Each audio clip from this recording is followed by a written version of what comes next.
Assalamualaikum warahmatullahi wabarakatuh. Selamat sore teman-teman semuanya. Semoga teman-teman selalu dalam keadaan sehat ya walafiat. Teman-teman baik di kelas kimia dasar di prodi ilmu lingkungan maupun di prodi teknik sipil. Dan minggu depan juga sudah UTS ya. Jadi, semoga teman-teman diberikan kemudahan sama Allah gitu untuk mendapatkan nilai yang terbaik gitu dan, jangan patah semangat ya meskipun, kita masih dalam kondisi, pandemi seperti ini yang tentunya juga akan, mengurangi produktivitas kita dalam proses, belajar mengajar gitu ya.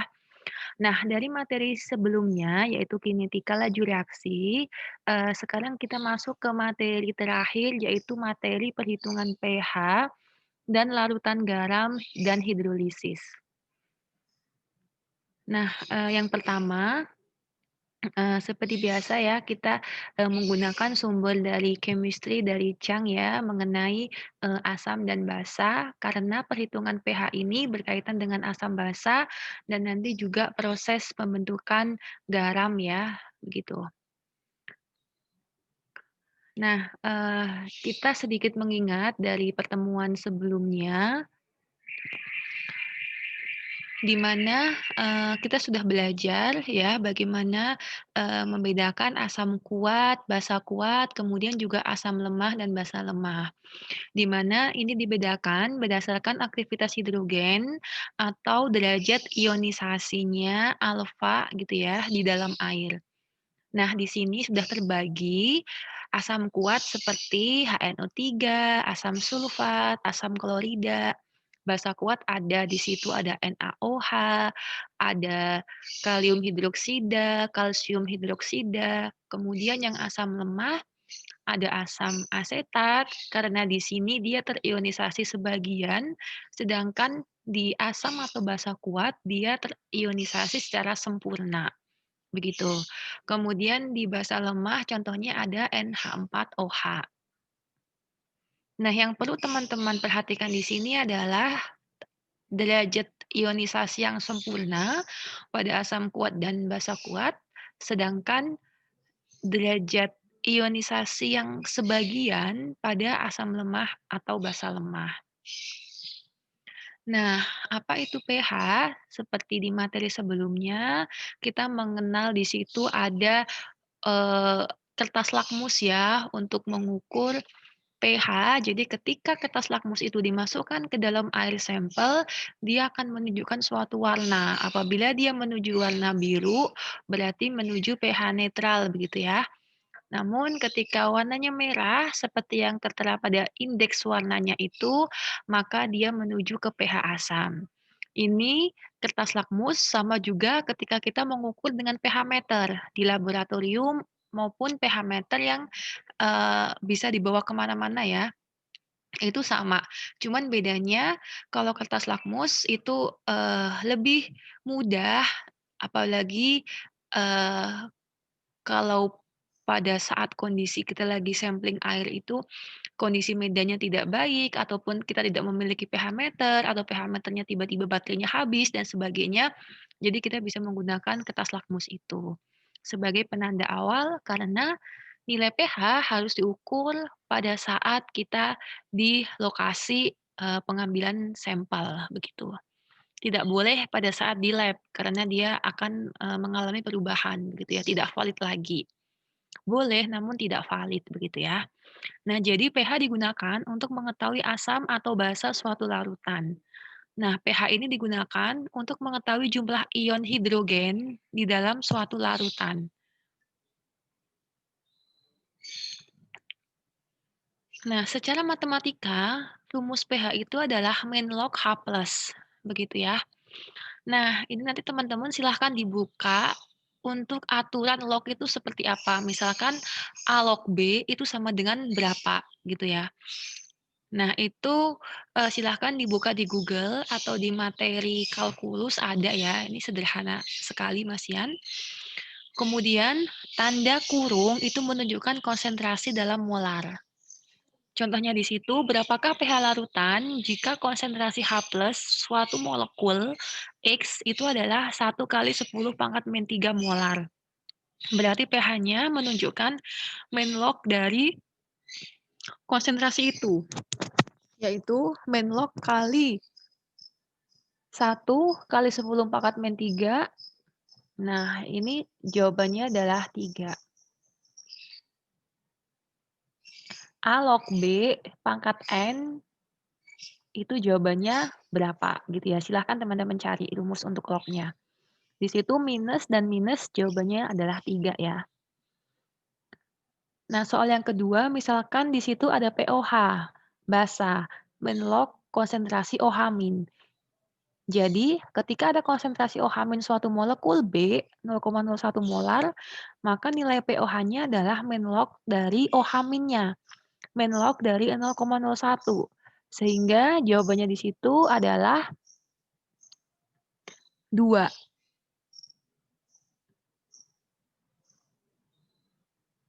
Menlog kali 1 kali 10⁻². Jawabannya adalah 2. Nah, selanjutnya kita masuk pada ketetapan kesetimbangan air atau KW, di mana KW adalah tetapan kesetimbangan air, yaitu besar konsentrasinya untuk air itu adalah sebesar 10 Nah, atau jika dalam PKW itu ya, atau misalkan kita logkan, min log kali 10⁻14 PKW ya, maka jawabannya adalah 14. Nah, konsep dari tetapan kesetimbangan air ini didapatkan dari daya hantar listrik pelarut air yang begitu besar karena sebagian kecil dia terionisasi menjadi ion H+ dan OH- berdasarkan reaksi yaitu H2O menjadi H+ aqueous dan OH- aqueous. Nah, tetapan kesetimbangan atau KC ionisasi pada air pada reaksi di atas itu sama dengan tetapan kesetimbangan air, gitu. Jadi, konsep dari tetapan kesetimbangan air atau KW ini mengacu pada pergeseran kesetimbangan kimia, di mana di situ apabila ditambahkan suatu zat asam, misalkan ion H+, maka konsentrasi asam tersebut akan bertambah. Namun nilai KW-nya tetap yaitu 10⁻14. Karena berdasarkan reaksi di atas, kesetimbangan itu akan bergeser ke kiri yang menyebabkan pengurangan OH- dan dia akan atau dengan kata lain H+-nya bertambah dan OH- berkurang alias dia akan menyeimbangi untuk nilai KW-nya. Begitu.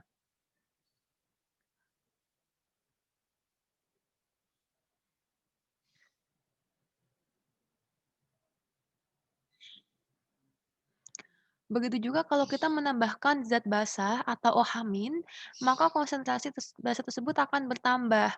Namun nilai KW-nya tetap karena kesetimbangan bergeser ke kiri juga yang menyebabkan pengurangan dari H+-nya.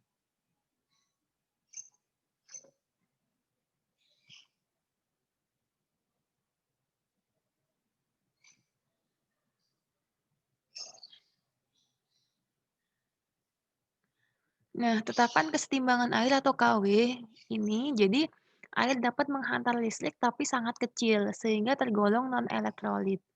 Nah, sehingga dia terjadi ionisasi, tadi ya H+ plus OH-, sehingga tetapan kesetimbangan itu adalah konsentrasi H+ dikalikan konsentrasi OH- dibagi dengan konsentrasi dari H2O. Karena H2O dianggap tetap, maka KW-nya itu perkalian dari H+ dikalikan dengan konsentrasi OH-. Nah, ini adalah aktivitas ion di air, di mana molekul air atau H2O itu dia akan terpisah menjadi ion hidroksida atau OH- dan ion hidrogen atau H+. Begitu ya. Nah, dalam hubungannya H+ dengan OH-, kita bisa mengambil contoh di situ ada air murni dengan pH netral, di mana konsentrasi H+ sama dengan konsentrasi OH- kan ya, karena dia netral. Jadi H+ dan OH- itu sama dengan akar dari Kw-nya. Karena tadi kan Kw sama dengan H+ dikalikan OH-, begitu ya. Nah, sehingga konsentrasi H+ dan OH- misalkan pada suhu 25 derajat Celcius, dia adalah 1 kali 10 pangkat min 14. Sehingga apabila diakar, hasilnya adalah 1 kali 10 pangkat min 7. Sehingga PKW-nya atau min log-nya didapatkan 14. Namun dalam larutan asam, itu pasti konsentrasi H+ akan lebih besar daripada konsentrasi OH-. Dalam larutan basah, maka konsentrasi H+ akan kurang dari konsentrasi OH-. Nah, sedangkan dalam larutan berair, gitu ya, tetap saja kita menggunakan rumus Kw sama dengan H+ dikalikan dengan OH- pada larutan yang pada umumnya, begitu. Nah, jadi ketika jumlah OH- dan H+ sama, dia berarti netral. Dapat dilihat di situ contoh netral ya. Jadi jumlahnya sama. Namun, ketika dia asam, maka lebih banyak ion H+. Jadi jumlah H+-nya ini lebih banyak gitu kan. Kalau yang tadi OH-nya ini ini sama dengan H+. Kalau yang asam otomatis si H+-nya itu mendominasi daripada yang OH-. Sedangkan kalau basa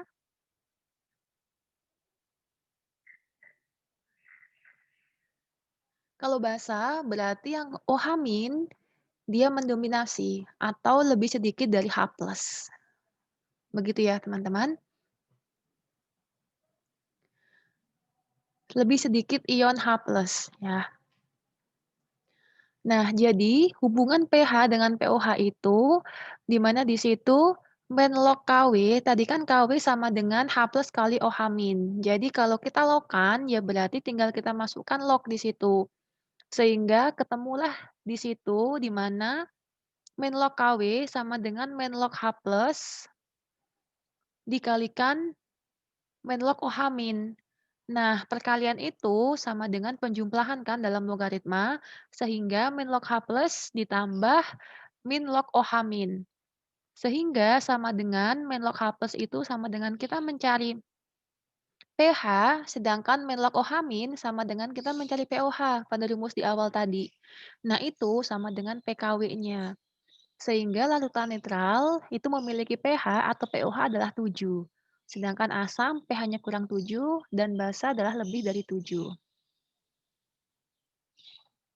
Nah, ini contohnya yaitu untuk nilai pH dari pH 1 sampai dengan pH 14 dan juga contoh dari konsentrasi H+-nya yaitu 10 pangkat min 13, 10 pangkat min 11, berarti dia karena log H+, jadi pH-nya 11, pH-nya 13, begitu. Dan contoh-contohnya ya, misalkan di situ pada darah, pada saluran darah, kemudian contohnya juga di situ ada contoh jus melon ya memiliki pH asam dan sebagainya.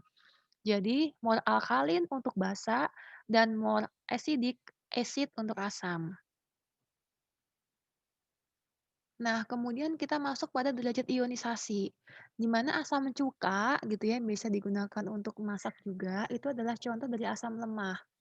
Nah, derajat ionisasi atau alfa yang tadi sudah saya singgung di awal slide, itu merupakan kemampuan suatu senyawa kimia untuk mengalami ionisasi berdasarkan perbandingan antara jumlah yang terionisasi dengan jumlah yang dilarutkan. Dalam kelompok asam basa, jadi derajat ionisasi itu untuk asam kuat dan basa kuat, dia akan terionisasi sempurna. Sehingga alfanya itu sama dengan 1.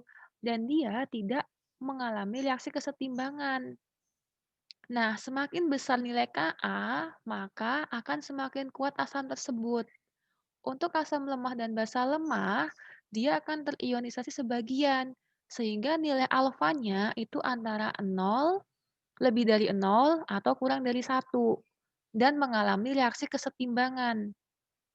Nah, semakin besar Kb, maka semakin kuat nilai konsentrasi basanya. Nah, kekuatan asam di sini ada derajat ionisasi merupakan mol zat yang terionisasi atau yang bereaksi dibagi dengan mol zat yang mula-mula. Jadi, asam kuat alfanya mendekati 1 dan asam lemah ketika alfanya mendekati 0. Jadi, mol zat yang mengion dibagi dengan jumlah zat yang dilarutkan atau zat yang mula-mula, begitu ya. Nah, tetapan ionisasi di situ untuk asam atau Ka, contohnya adalah ketika ada molekul Ha, maka dia akan terionisasi menjadi H+ dan amin. Nah, jadi nilai Ka-nya itu adalah konsentrasi H+ dikalikan konsentrasi amin dibagi konsentrasi dari Ha. Sama dengan untuk yang basa atau Kb, di mana ada LOH molekulnya, maka dia akan terbagi menjadi ion L+ dan OH-. Untuk Kb-nya yaitu sama, yang di sayap kanan dibagi dengan yang di sayap kiri. Hubungan derajat ionisasi dengan Ka dan Kb, jadi tadi kan derajat ionisasi itu memiliki hubungan dengan tetapan kesetimbangan asam dan basa gitu ya. Nah, yang akan digunakan untuk mencari nilai pH dari suatu zat kimia. Nah, hubungannya di sini adalah derajat ionisasi itu sama dengan nilai Ka-nya dibagi dengan molaritas asam di akar atau nilai Kb dibagi dengan molaritas dari basanya. Jadi hubungan antara derajat ionisasi dan nilai Ka dan juga nilai Kb. Tetapan ionisasi dan derajat ionisasi. Di mana konsentrasi H+ yaitu alfa derajat ionisasi dikalikan dengan molaritas asam dan untuk OH- yaitu alfa dikalikan dengan molaritas basa. Nah, untuk yang pH asam lemah dan basa lemah gitu ya, hubungannya adalah di sini H+-nya tidak menggunakan alfa ya, tapi menggunakan akar Ka dikali konsentrasi asam. Begitu juga dengan OH- yang basa lemah menggunakan akar Kb dikalikan dengan molaritas basa. Nah, ini contohnya ya. Jadi, semakin besar nilai Ka-nya maupun Kb-nya, maka akan semakin kuat nilai asam atau basa tersebut. Contohnya ada untuk senyawa Hf, HNO2, HCOOH, C6H8O6. Nah, ini juga contoh-contoh yang lain, silakan teman-teman baca. Nah, di sini untuk menghitung pH larutan asam yang tadi ya, di mana pH itu menlog H+, atau konsentrasi H+ itu adalah M dikalikan dengan valensinya dari asam. Untuk yang kuat asamnya. Asam yang lemah berarti tadi kan kita menggunakan nilai Ka. Tetapan ionisasi tadi ya, jadi H+ itu sama dengan akar dari Ka dikalikan dengan molar. Atau H+ sama dengan molaritasnya dikalikan dengan alfa, derajat ionisasi. Ya, sama dengan ini tadi. Basa yang kuat juga sama ya di situ, untuk basa kuat sama basa lemah itu, sama dengan, di sebelumnya tadi. Jadi kalau lemah kita menggunakan Kb gitu ya, kalau yang kuat di situ kita langsung mengalihkan ya dari molaritas dikalikan dengan valensi dari basanya. Nah sekarang kita masuk ke dalam hidrolisis garam, di mana larutan garam dan hidrolisis. Jadi garam itu adalah zat yang dihasilkan dari reaksi neutralisasi asam dan basa. Jadi kalau ada asam dan basa, dia nanti akan terbentuk garam di sana. Nah, untuk hidrolisis garam itu berarti reaksi perurean yang terjadi antara kation dan anion garam dengan air dalam suatu larutan. Jadi di situ ada air karena ada hidrolisis ya, antara kation dan anion garam. Nah, macam-macam garam gitu ya. Jadi tadi kan kalau garam kan dihasilkan dari neutralisasi asam dan basa. Kalau hidrolisis garam berarti dia perurean dari kation dan anion garam dengan air dalam suatu larutan. Nah, macam-macam garam di situ ada garam dari asam kuat dan basa kuat yang bersifat netral dengan pH 7. Contohnya NaCl, KCl, K2SO4. Nah, ini merupakan contoh garam yang terbentuk dari asam kuat dan basa kuat yang pH-nya netral. Sedangkan ada garam yang terbentuk dari asam kuat dan basa lemah sehingga dia memiliki pH yang bersifat asam, yaitu kurang dari 7. Contohnya garam ZnClO4 2 kali, NH4Cl, AlCl3. Nah, yang ketiga adalah garam dari basa kuat dan asam lemah yang bersifat basa dengan pH lebih dari 7. Contohnya adalah Na2SO3, KCN, Na2CO3. Nah, yang keempat adalah ketika semuanya lemah, yaitu asam lemah dan basa lemah, maka sifatnya tergantung dari nilai Ka dan juga Kb yang merupakan tetapan ionisasi untuk asam lemah dan basa lemah. Contohnya adalah ZnNO2 2 kali, CH3CONH4 gitu. Nah, jadi sama sebelumnya ya, jadi sifat larutan garam ada 4, di mana asam kuat, basa kuat, asam lemah, basa lemah, dan yang terakhir ada asam lemah dan basa lemah, tergantung nilai Ka-nya dan Kb-nya. Jika nilai Ka lebih besar daripada Kb, maka dia akan asam. Jika Ka kurang dari Kb, dia akan basa. Dan jika nilai Ka sama dengan Kb, pada konsentrasi asam lemah maupun basa lemah, maka dia bersifat netral. Nah, hidrolisis garam itu adalah reaksi peruraian yang terjadi ya tadi antara kation dan anion garam dengan air dalam suatu larutan. Jadi hidrolisis garam itu akan menghasilkan asam dan basa pembentuk garam. Jadi dia akan bersifat asam maupun basa. Nah, kation dan anion dari asam dan basa kuat itu tidak dapat terhidrolisis karena dia memiliki derajat ionisasi 1 atau terion sempurna seperti pada slide sebelumnya. Namun, garam tidak terhidrolisis jika tidak ada kation maupun anion yang bereaksi. Begitu. Nah, sebaliknya, garam itu akan terhidrolisis sebagian jika salah satu kation maupun anion itu bereaksi. Nah, garam akan terhidrolisis sempurna jika kation dan anion itu sama-sama bereaksi.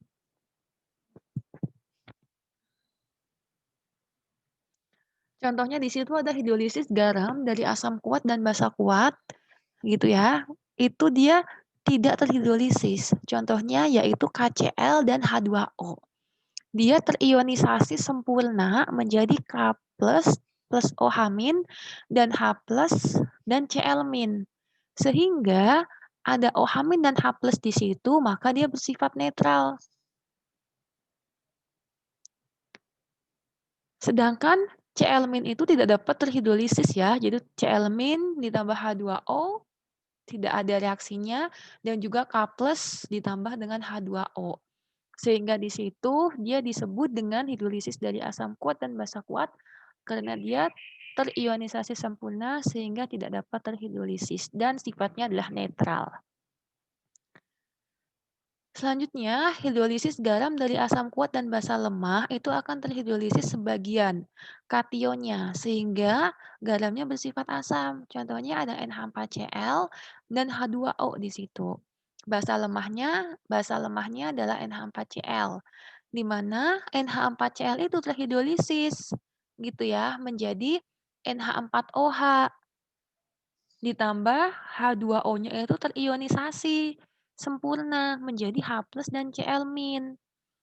Nah, ketika Cl- dan H2O dia tidak akan terhidrolisis, tapi NH4+ dan H2O dia di situ akan terhidrolisis menjadi NH4OH ditambahkan dengan H+. Ada H+ di sana, maka dia ber-pH asam. Garamnya yang dihasilkan bersifat asam. Nah, selanjutnya di situ ada hidrolisis garam dari basa kuat dan asam lemah. Yang terhidrolisis sebagian adalah anionnya, gitu. Dan garam yang dihasilkan bersifat basa. Contohnya ada HCOONA ditambahkan H2O. HCOONA sebagai asam lemah dia akan terhidrolisis, sedangkan H2O-nya ya ketika dengan Na+ dia tidak dapat terhidrolisis.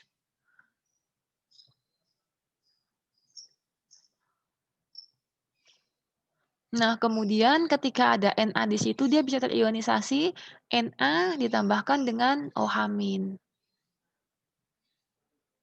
dari plus H2O-nya. Nah, kemudian setelah terhidrolisis menjadi HCOOH gitu ya, ditambahkan OH-, ada OH- keluar maka dia menjadi basa. Nah, selanjutnya adalah yang keempat, di mana asam lemah dan basa lemah dia itu terhidrolisis sempurna atau total, dan garam sifatnya tergantung dari nilai Ka dan Kb-nya. Jadi contohnya di situ ada ZnNO2 tambah 2H2O, maka dia terhidrolisis sempurna menjadi ZnOH 2 kali dan 2HNO2. Nah, tergantung nilai Ka dan Kb-nya, seperti pada slide sebelumnya. Nah, ini contoh yang lain ya. Jadi ketika ada NaCl di situ, dia memiliki asam kuat dan basa kuat memiliki pH netral ya, karena tidak dapat terhidrolisis. Namun dia terionisasi sempurna menjadi Na+ dan Cl-. Tapi ketika terhidrolisis dia tidak ada reaksinya. Ketika Na+ maupun Cl- bereaksi dengan H2O. Nah, ini untuk asam lemah dan basa kuat ya. Contohnya NaCH3COO di situ terhidrolisis ya menjadi CH3COOH plus OH-, begitu. Sehingga menambah ion OH- sehingga dia memiliki pH lebih dari 7 atau memiliki pH basa.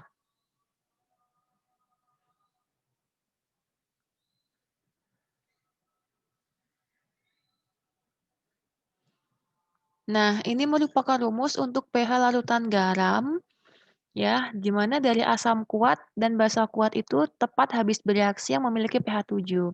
Sedangkan pH larutan garam dari asam dan basa bukan kuat dihitung dengan tetapan nilai tetapan hidrolisisnya dan tetapan ionisasi asam dan basa atau Ka dan Kb-nya tadi. Kalau dia dari asam lemah dan basa lemah. Kemudian, garam dari asam kuat dan basa lemah itu bersifat asam, pH-nya kurang dari 7. Sehingga di situ rumusnya adalah H+ sama dengan tetapan hidrolisisnya dikalikan dengan molaritasnya di situ. Nah, di situ ada tetapan hidrolisis, KH itu sama dengan KW, tetapan kesetimbangan tadi, yang air dibagi dengan KB, tetapan ionisasi dari basa. Nah, jika garam berasal dari kation dan anion yang bervalensi 2, maka tinggal dikalikan molaritasnya dikalikan dengan 2 di situ. Rumusnya sama.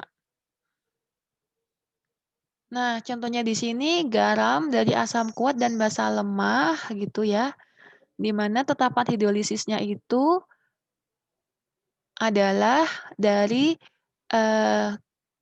reaksi kanan dibagi dengan reaksi kiri. Di situ H2O tetap ya, sehingga sama dengan konsentrasi B dikali H3O plus dibagi dengan BH plus.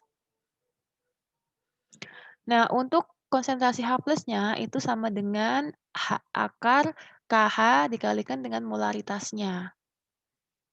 Sama dengan ini, KH itu kan KW per KB ya, sama. Asam kuat dan basa lemah. Ini contohnya yang lain ya, jadi tetapan hidrolisis,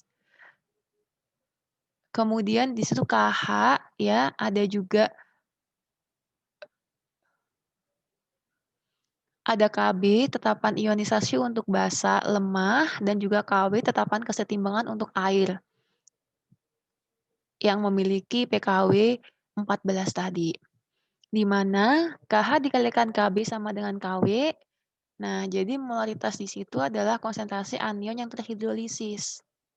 Karena di situ kita menggunakan tetapan hidrolisis ya. Nah, untuk yang pH, rumusnya yaitu setengah kali PKW dikurangin PKB dikurangin log dari molaritasnya. Nah, contohnya di situ adalah reaksi hidrolisis NH4 plus ya kan di situ ditambah H2O menjadi NH4+ dan, eee, H3O+.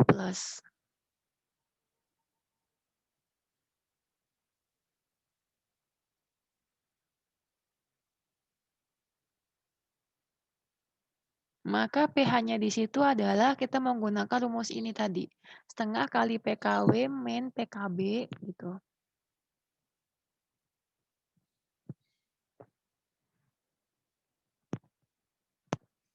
Contoh yang kedua ini untuk yang basa kuat dan asam lemah dengan rumus yang sama ya. Dia bersifat basa karena pH-nya lebih dari 7.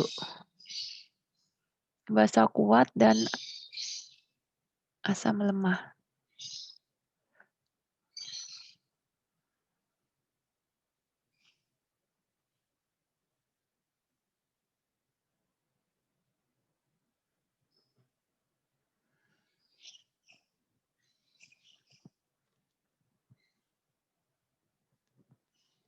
Nah, ini sama ya, jadi asam lemah dan basa lemah sama kayak rumus di sebelumnya juga gitu. Nah, jadi derajat hidrolisis itu adalah derajat yang menunjukkan tingkat kesempurnaan dari hidrolisis. Di situ ada alfa ya, Kw dibagi Ka dikali Mg di akar. Nah, contohnya di situ ada NH4CH3COO menjadi NH4+ dan CH3COO-. Nah, terhidrolisis dia bersifat asam atau basa karena sama-sama basa lemah dan asam lemah sehingga tergantung nilai Ka dan Kb-nya. Nah, untuk perhitungannya asam lemah dan basa lemah itu seperti itu, setengah dikali PKW untuk H+ dan pH-nya. Nah, ini ada contoh soal, nanti silahkan teman-teman kerjakan. Sekian, penjelasan singkat dari perhitungan pH dan hidrolisis. Terima kasih.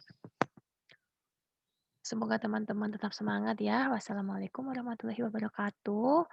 Selamat sore.